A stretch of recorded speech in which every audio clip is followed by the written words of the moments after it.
हरे कृष्णा जगन्नाथ रथयात्रा उत्सव की जय। हमारा समस्त आगरतलावासी भक्तबृंद के आह्वान जानाई आगत रथयात्रा आगामी 7 तारीख 7 जुलाई हमारे एबारे रथयात्रा शुरू होच्छे पूर्वाशा प्रांगण থেকে এবং ওখানেই 7 দিনের মেলা বসবে। ওখানে গুন্ডিচা মন্দির তৈরি হচ্ছে।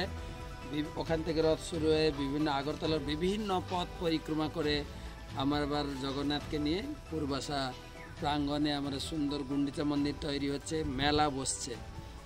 তো এবারে আপনাদের কাছে একটু বলে রাখি, সরকারি সমস্ত প্রোটোকল মেনে সরকারি নির্দেশিকা আমাদের রথ আগের থেকে অনেকটা আমরা হাইট ছোট করেছি এবং যে নির্দেশিকা ওনারা দিয়েছেন সমস্ত নির্দেশিকা মেনে আমরা এবারে রথ বের করছি।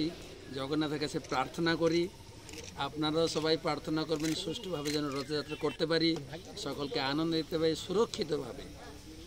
আমরা চেষ্টা করছি যত যা কিছু ব্যবস্থা নেওয়া দরকার, সাবধানতা অবলম্বন করা দরকার, সমস্ত কিছু করার চেষ্টা করছি। আমাদের ইসকন প্রশাসক সেই সঙ্গে আমাদের সরকারি প্রশাসন যৌথভাবে উদ্যোগে একসঙ্গে জগন্নাথের রথযাত্রা ভালোভাবে করতে পারি সেই প্রচেষ্টা আমাদের রয়েছে। সকলের সহযোগিতা একান্তভাবে কাম্য। আপনার নামটা? ভক্তি বিজয় ভাগবত স্বামী মহারাজ, এই ইসকন ত্রিপুরা এলাকার জন্য রিজিওনাল সেক্রেটারি।